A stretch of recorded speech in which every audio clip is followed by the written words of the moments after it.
I was sent sort of spinning off into the band that was playing, and sort of I had to buy a round of drinks to smooth things over there. So that was the end of dancing for a while. Got trying to know a bit about Kerri, and she's sort of started spinning this yarn that she was a tennis coach. So clearly she wasn't planning on seeing me again. But I was quite interested in this, being a bit of a tennis tragic, and I was trying to organise a game.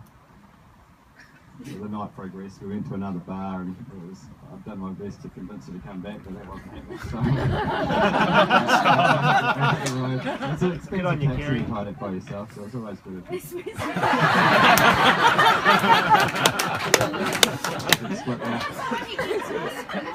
So yeah, I reluctantly left the bar with Kerri being circled by a bunch of Hurricanes rugby players that were in there at the time. And that's where it all began, really. This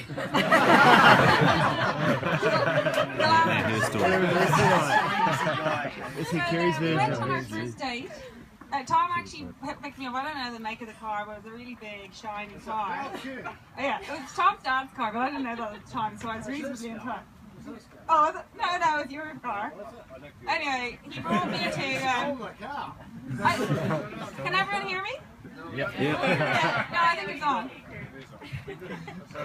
You can hear me at the back? Yeah. We can hear you. Good. So he brought me to a place which I think all the Christchurch boys here might know. It's a dark, empty bar across the road from the casino with red leather seats. Gay bar. The gay bar. And I had to come clean about the tennis coach thing, so I sat him down, and I was pretty unimpressed with the bar, so I didn't think I had much to lose. I told him I wasn't a tennis coach and that I was a doctor, and he looked really disappointed. He loves tennis. And then it kind of this mix of confusion and who the hell is this weirdo, should I just get up and leave, came in front of his face, because as Willie said, he's very, very honest. But we managed to make an agreement, and it's really an open standing agreement we have from that day, which if I ever beat him in one set of tennis, just one set, I'm going to win his prized possession, which is his Triumph Stag. I've used many tactics, a lot of them female, but I haven't been able to beat the backhand slicing, top spinning, Muscles McCartney, as he's known in the tennis world. So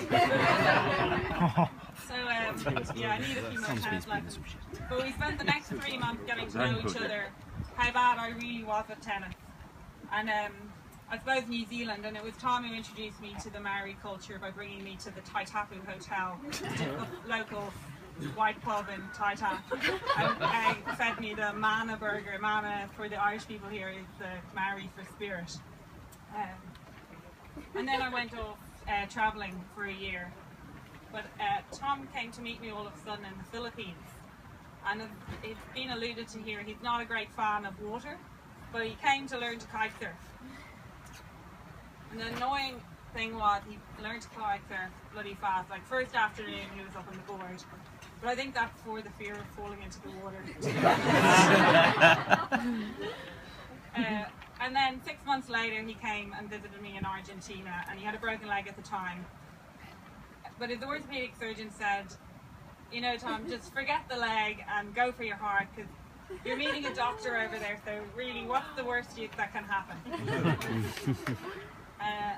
However, as a few of you in the audience would know, I really believe in Tom's power to weight ratio.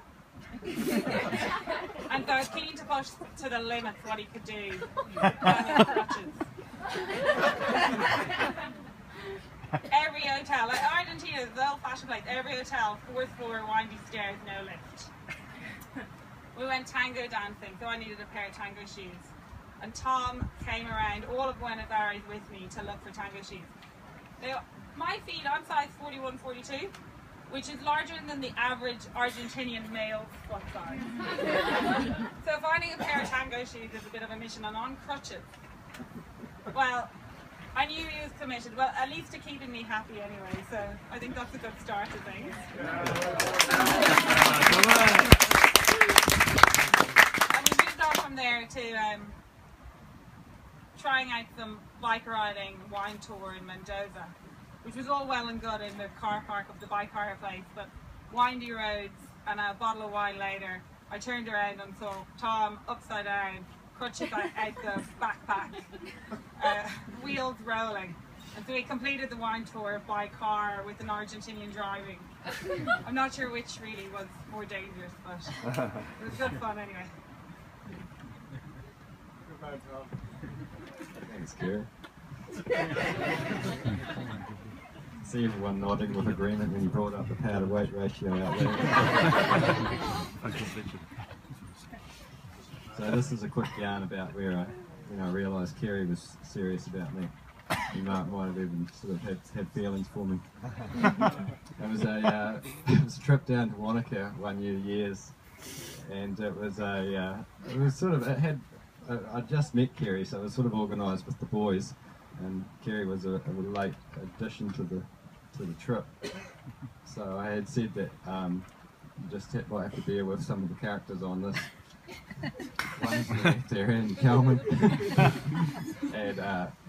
and Mark the better Dave Buick just here. So we'd had a great time. I could sense that things weren't that flash between Andy and Kerri at the time.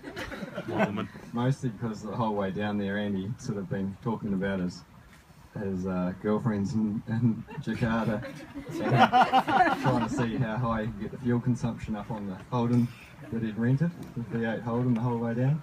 But I hadn't had much time to catch up with Dave, so I thought it was a perfect opportunity to sort of sink or swim approach with the two of them. So I hopped in Dave's car for the 6-hour trip back, and